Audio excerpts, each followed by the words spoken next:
Number 1. Angelica Longoria. Angelica Maria Longoria, age 15, went missing from El Monte, California on November 23, 1985. This will be a short entry, as there isn't much available about the circumstances of her disappearance. She was initially thought to be a runaway, but was later reclassified as endangered missing. What is interesting, however, is this.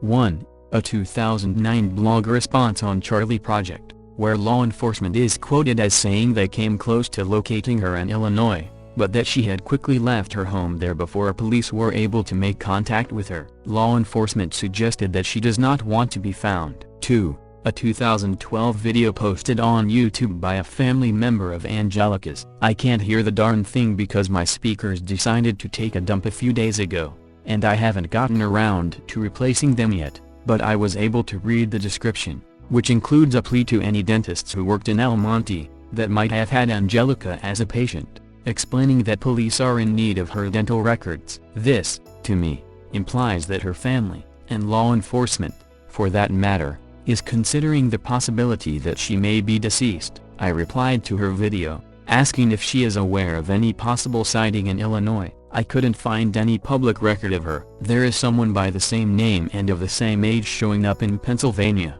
but she has a different birth date. I hope she is alive and well, and if that is the case, that she will at least contact someone to let them know she's okay. 28 years is an awfully long time to worry.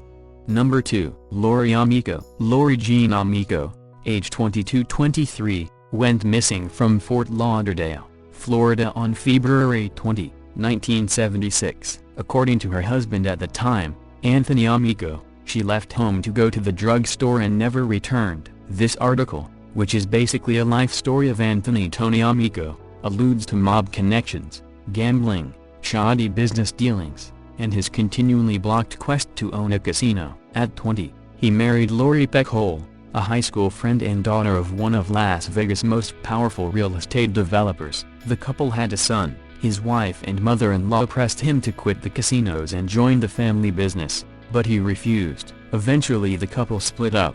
It was sounding less and less like it would have a happy ending. The article continues. In 1980, after the divorce, Amico moved to Atlantic City, then in its gambling infancy. I was instantly curious when I saw that there was an actual divorce. I wondered if it may have been a divorce that was granted following Lori's disappearance. I searched her name, and nothing came up. I searched her maiden name, and lots of stuff came up.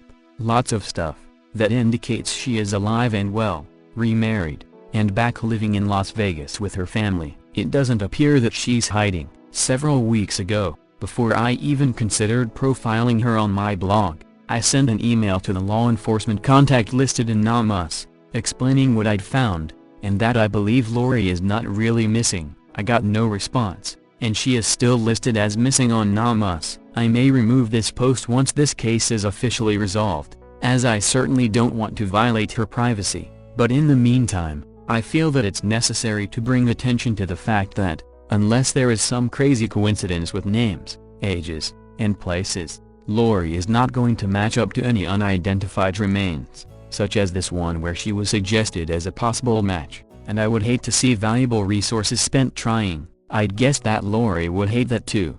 Number 3. David Sampson. David Robert Sampson, age 21, went missing from Seattle, Washington on March 1, 1977. He was a student at University of Washington, and left the school abruptly, following evidence of a major personality change due to a recent religious conversion. He has never been seen again.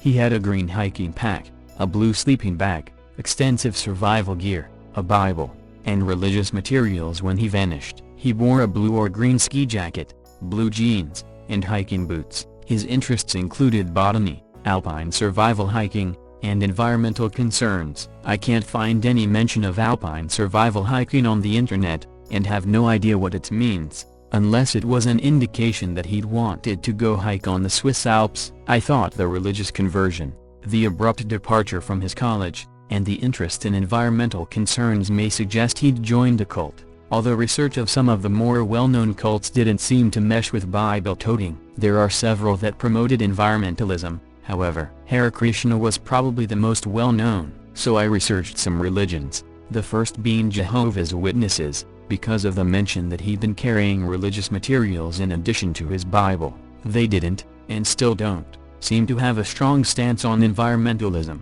I couldn't find a solid link from the 1970s between any religion and environmentalism. Some have stated that environmentalism was viewed as a religion, although that appeared to be long before environmental issues became associated with liberals in the 1970s. If anyone has any experiences with religions, cults, hiking groups, or environmentalist groups that might have an idea of how this all might play together, I'd be very interested. That said, I have no reason to believe he's deceased. But since I always browse through the unidentified files when researching a case, here are a few that are possible, although not exactly convincing.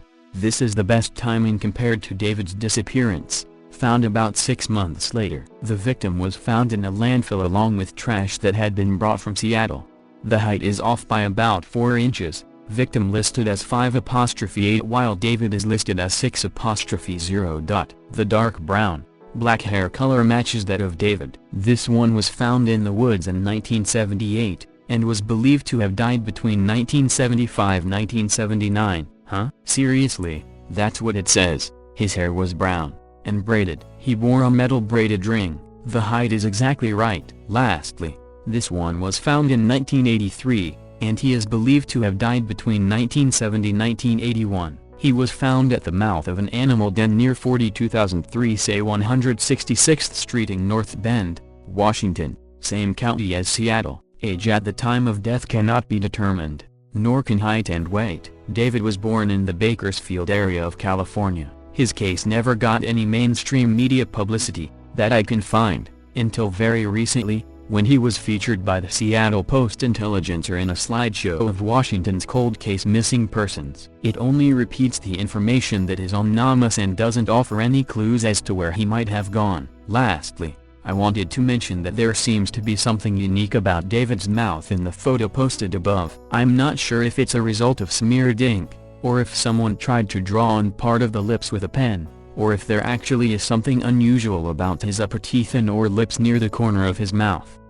Number 4. Kirsten Kriszczuk. Kirsten Joy Kriszczuk, age 18, went missing from Memphis, Tennessee on January 1, 2001. Kirsten disappeared after attending a New Year's Eve party the night of December 31, 2000. She was reportedly last seen the following day by her boyfriend, Brent, and 2 other men who had attended the party. The 2 men have given conflicting stories of the circumstances surrounding her disappearance, although both agree that she was last seen driving a 1988 Ford Aerostar, which belonged to one of the men and has never been recovered. One of the men at the party, Josh, reported that Kirsten had asked him for a ride home the following morning. His car would not start, so he borrowed the Ford Aerostar from another party guest known as Tully. Josh stated that he and Kirsten went to CK's coffee shop for breakfast, then returned to his apartment. Kirsten waited in the running van while Josh showered and changed his clothes. He then drove for several hours with Kirsten because she could not find the house she wanted to be dropped off at. Eventually,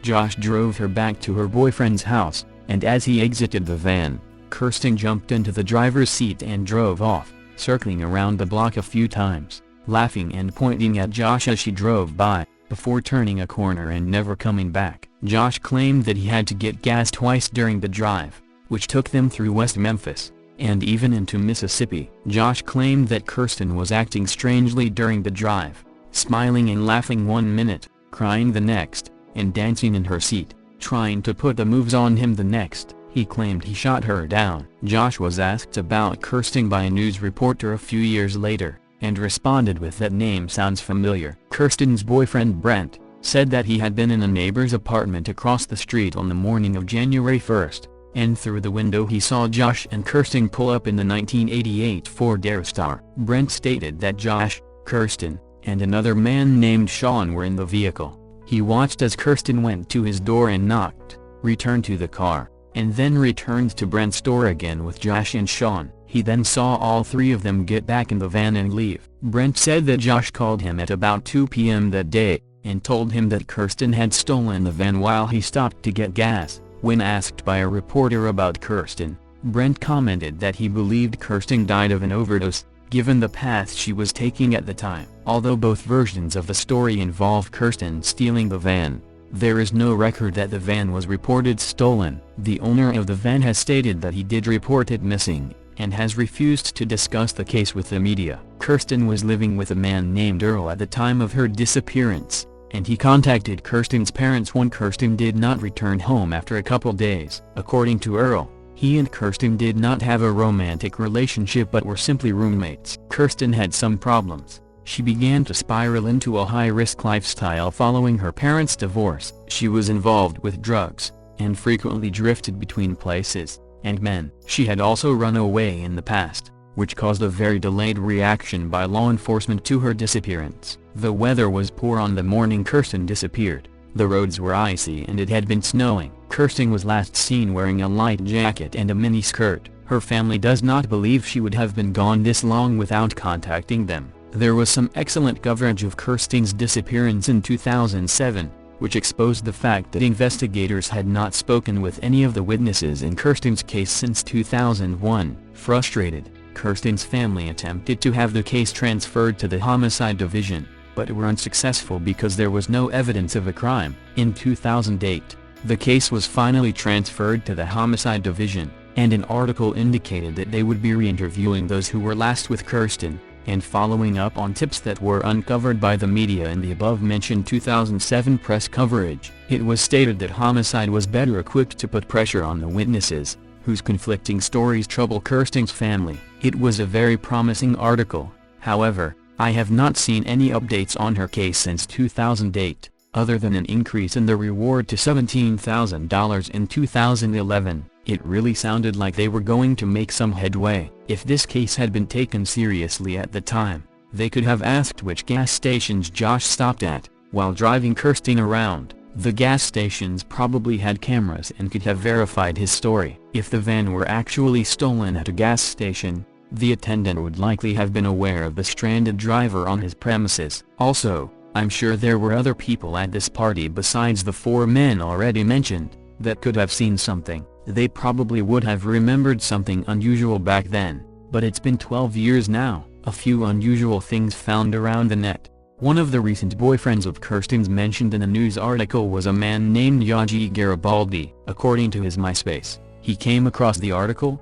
and thinks it's funny. Okay, yeah, hilarious. A friend of Kirsten's posted a blog about her disappearance, and referred to hippie stuff, and the fact that she'd gone with a group in Tully's van, presumably the same van she was last seen in, to a gathering in 1999 or 2000. I wonder if she was referring to a Rainbow Family gathering, which is a mecca for runaways of all ages. Someone claiming to have been a friend of Kirsten's commented on one of the news articles, saying that she saw Kirsten on New Year's Eve, but had never been contacted by police. She said she has been told by 3-4 different people, including one person mentioned in the article, that Kirsten is dead. I really hope she has contacted police with what she knows. And if she did, I hope she wasn't blown off by them. It seems there is no news on her case, so I hope her tips were investigated. No Kirsten, no van. Did she veer off of the road due to the bad weather and her erratic emotional state? Did she leave voluntarily,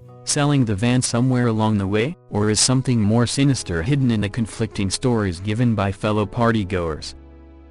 Number 5. Lean Huffman. Lean Colleen Huffman, age 29, went missing from Tampa, Florida on June 5, 1978. There isn't much information available about her disappearance, but what little is known resembles other cases connected to serial killer James Delano Winkles.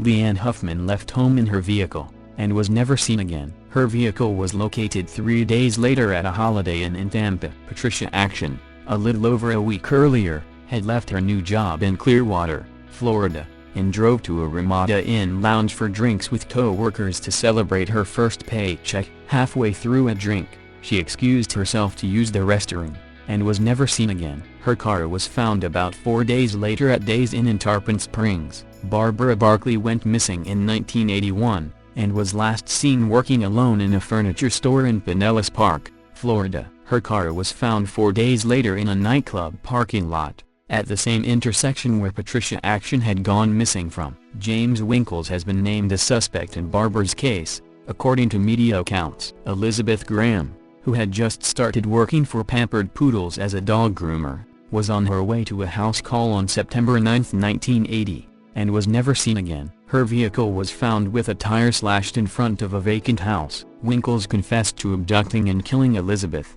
and led investigators to her remains. Winkles stated that he called Pampered Poodles and requested a grooming appointment for his dog, using the name Johnson. The address he gave was the vacant house where Elizabeth's van was found. Winkles claimed that he kept Elizabeth alive for 4 days prior to killing her. Margot Delaman was a real estate salesperson, and Winkles met her at an open house showing. He requested that she show him some properties in secluded locations. Margot took him to see these properties, and was never seen again. Winkles confessed to Margot's abduction and killing as well, stating that he kept her at an abandoned house near his grandmother's house for 4 days, before killing her. Cynthia Clements was last seen at a Lyle General convenience store in St. Petersburg, Florida on September 1, 1980. She had worked there for less than a week. A customer saw Cynthia in the store at 4:20 a.m., and she was gone by 5:20 a.m. Cynthia disappeared 8 days prior to Elizabeth Graham's disappearance. Cynthia's remains were later located, and Winkles was a suspect in her case, but was never charged. Deborah Rizzo went missing from Clearwater, Florida on July 24, 1978. Although the circumstances are markedly different, the timing is irrelevant. Deborah went missing less than 2 months after Lene Huffman disappeared. Deborah was last seen when she was dropped off at a mental health center. She was seeking help for emotional problems. She was found deceased in August 1978. In 1983, a woman was abducted by Winkles, but managed to escape and reported the incident to authorities. This resulted in his arrest, and he was sentenced to life in prison. He told authorities that he had killed a total of 26 people between 1967 and 1982, but did not confess to any other than Elizabeth Graham and Margot Delaman. He stated that he had a collection of women's underwear from his victims, and that he had buried a box with photos of them. He gave investigators a location, but they were not able to find anything. Winkles stated that he would bury his victims, then later go back to remove the head, and cut the mandible from the skull, and dispose of those items elsewhere. My blog entry on Patricia Action specifies a couple of unidentified remains that fit this profile, and I believe they could very well belong to Patricia Action, Barbara Barkley, and now Lene Huffman. Number 6. Debbie Kelly. Debbie Kelly, age 21, went missing from Baltimore, Maryland in the late 1960s or early 1970s. As you've probably already gathered from the lack of a definite year she went missing, this case is rather bizarre. It also contains some rather disturbing statements, so please use discretion before reading further. In January 1979, a man by the name of Marvin Cecil Lemons was arrested in Baltimore, for an offense unrelated to this missing person. A few days after Lemons' arrest, investigators spoke with Eva Pelgate, who was Marvin's live-in girlfriend at the time. Eva told investigators that she'd had a conversation with Marvin back in 1974, about a woman named Debbie. According to Eva, Marvin told her that he'd met a woman named Debbie in 1970, while working at the White Coffee Pot restaurant at Broadway and Eastern Avenue, where Debbie was a waitress. He relayed to her that he brought Debbie home to 1713 Holland Street in Baltimore one evening, and knocked her in the head with a baseball bat, killing her, and then proceeded to dismember her body on the kitchen counter, then cut it into smaller pieces in the cellar. He told her that he bagged the bones and met the garbage truck, and placed the bags in the back. After telling Eva this story, he told her it was only a joke. Investigators then spoke to Marvin, who waived his Miranda rights, and spoke with him willingly. He admitted that on November 4, 1971, he took her home from their workplace, and it was raining. After having sex, she went to sleep. Marvin then hit her in the head with a club, and he had sex with her again after she was dead. He said he enjoyed the thrill of cold sex and sucking the blood. Several psychiatrists, along with Marvin's girlfriend Eva, claimed that Marvin suffered from hallucinations due to prolonged drug abuse and mental disease. They said that Marvin was unable to differentiate reality from fantasy, and that he would often invent embellished tales to fill memory gaps in his past. In an effort to substantiate Marvin's confession, investigators examined another statement Marvin made at the same time, that he had mutilated and robbed the grave of an elderly woman in 1974. He claimed that he had taken her jewelry, and he described a gray dress worn by the decedent. Investigators checked the grave in question, and found that it had indeed been tampered with. State prosecutors brought charges against Marvin Lemons for her murder, and the case went to trial. The manager of the White Coffee Cup, where both Debbie and Marvin worked, stated that Marvin was a good worker, but that Debbie was flirtatious and flighty, and that she had given him 3 different stories about where she lived. He claimed that when the two of them were working together, that Debbie would spend more time back in the kitchen with Marvin than in front helping her customers. He said that he talked to Debbie because he suspected a relationship between the two, which was not allowed between co-workers. Debbie told him that she would have a talk with Marvin, and she never returned to work after that. He claimed that her last day of work was December 14, 1969. Prosecutors also presented a list of names that had been found, in Marvin's handwriting, on a page from his father's funeral guest book. The page, entitled Deaths of Death, listed names of several women with dates and places noted. Debbie Kelly was included in the list, as was a woman from Indiana with a 1958 notation. Marvin stated that he had been with a woman from Indiana and that he left her home to get some coffee and sober up, and was arrested for being in a dive bar. When he was released, he learned that the woman was dead. They also presented a book of drawings by Marvin Lemons, which depicted women nude and beheaded. One drawing portrayed a woman laying on a couch, with a man holding a club over her head. The drawing was titled Welcome to the Club and was dated November 5, 1969. Another drawing was dated October 23, 1977. Marvin Lemons was found guilty, and sentenced to life in prison. It was a precedent for murder without a body convictions, and had never before been successful in the state of Maryland. However, that ruling was overturned on appeal. Marvin's defense team argued that a confession alone cannot result in a guilty verdict, but that there needs to be independent, corroborating evidence to support the confession. Since no weapons or remains were located, they argued that the required corroboration was not present, and that the ruling should be overturned. They stated that the only corroborating evidence was that Debbie failed to return to work, and claimed that failing to report to work does not imply that someone is dead. The defense also used the lack of investigation against the state, asking why, if the state believed Debbie was dead, did the state not perform any investigation, and why was there no evidence that her family was missing her as well? The ruling was overturned, and prosecutors indicated that they had at least 3 other missing women who they believed Marvin Lemons was responsible for, but they had chosen to prosecute Debbie's due to the working relationship. They stated that if Marvin were acquitted on Debbie's case, they would try him on another one. I can't find any record that this was ever done. Although it appears that Debbie's family was not active in her case, her mother spoke with a reporter and said that she believed Debbie was dead. She said that when she last spoke to her daughter, Debbie was frightened. Debbie said that she'd stumbled across a drug party, and was threatened not to report what she had seen. I'm curious as to why there was no input from Debbie's family during the trial, which would have supported the fact that Debbie was truly missing, and not just a no-show at her job. I'm also curious whether DNA could remain in the cellar where Marvin claims to have dismembered her. Of course, I'm also very curious as to what other missing persons cases he was suspected of. Prosecutors stated that there were no bodies found for any of them. Have they been found? It's very possible that they are still missing and just not listed anywhere. Debbie is still missing, and isn't listed anywhere. I'm not sure she was ever officially reported missing. It seems investigators were unaware of her until Marvin's statement, nearly 10 years later. I also find it interesting that she was last seen at work in December 1969, while everything else seems to point to November 1971. Another thing her family could have confirmed, if they'd appeared at the trial. I don't know that Debbie can ever be found. I think the prosecutors had it right, with Marvin telling the same story twice, 5 years apart, coupled with the drawings and list of names. I also don't know if Marvin Lemons is still alive. I did find a Marvin C. Lemons in the SSDI who died in 2002 in Baltimore, but I can't be sure he's the same guy. Marvin Cecil Lemons at an unknown time.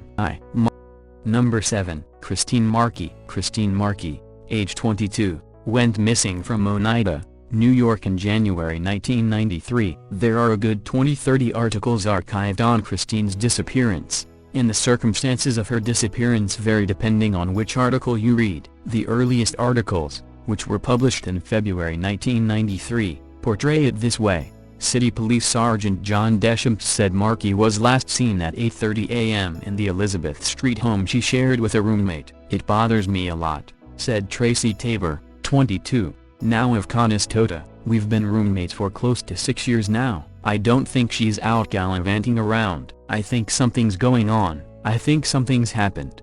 Tabor said she last saw Markey wearing stretch pants and a t-shirt that Sunday morning. Tabor, who left the apartment for only 2 hours, said the two of them were scheduled to go apartment hunting. As more information was gathered by law enforcement, Christine's roommate, girlfriend became a person of interest, and the circumstances were adjusted to reflect the following. As published in a later edition of the newspaper, police say Christine Markey and her live-in girlfriend, Tracy L. Tabor, had an on-again off-again romance spanning a number of years, and although the couple kept many of their troubles to themselves, cops say their investigation showed the couple's relationship was far from perfect. So when Tabor found out that Christine had secretly been dating Robert Melou, whom she met in a bar for about a month, she was less than thrilled, to say the least. Police say that the night before Christine Markey disappeared, Tabor confronted Markey and her new boyfriend, Robert Melou, at a local Oneida, NY bar near Phelps Street. Melou later told police that Tabor said, "You'll never see Chris again."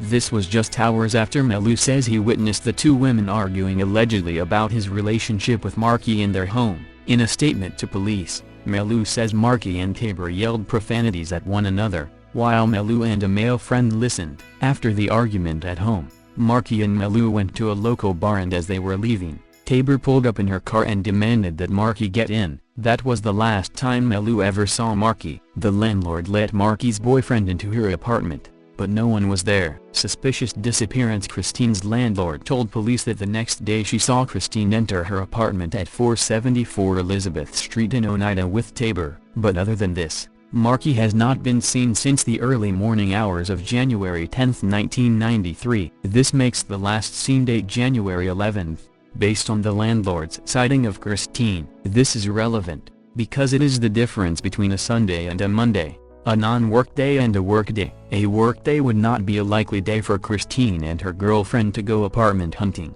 Besides, the first article specifically states that Tracy last saw her on Sunday morning. Given the statement of Christine's male friend, that Tracy and Christine had an argument, and he saw Christine leave a local bar with Tracy later that day, it certainly sheds doubt on Tracy's credibility about the events. The statement that their landlord saw Christine and Tracy enter the apartment together on Monday morning hurts Tracy's credibility even more. On the other hand, the majority of articles and profiles of her case emphasize the argument that took place on January 10, in the implied context of a motive for her disappearance, but leave out the important fact that Christine was seen the next morning. The fact that Christine's disappearance likely didn't occur in the course of the January 10 argument lends some credence to Tracy's innocence. Tracy has always claimed she is innocent and has cooperated with investigators, from what news articles state. Christine's male friend Robert Melou, aka Robert Gibson, was interviewed and cleared back in 1993, but Oneida police have indicated that they would like to speak with him again, but are unable to locate him. NAMUS indicates that there is no DNA available for Christine. If you know her family, please ask them to submit DNA through their local law enforcement agency, so that she can be more easily identified if they locate her deceased. The only unidentified woman that jumped out at me was one that was found in multiple locations on the shore of Lake Ontario. Only an arm and a leg have been located, but she is estimated to be over 16 years old, and 5'2" tall, which exactly matches Christine's height. The bones are believed to have been there for years. This location is approximately 1 hour west of Oneida. Without Christine's DNA, there is no way to compare the two. Christine and her girlfriend were both beautiful young ladies. I'm sure they struggled in 1993. Society just wasn't quite there yet when it came to acceptance of gays, and the pressure led many lesbians to date men, even when their hearts weren't in it. I'm truly sorry that she wasn't able to see the change that coming just around the bend. I wish she could see the worldwide acceptance and support of her now.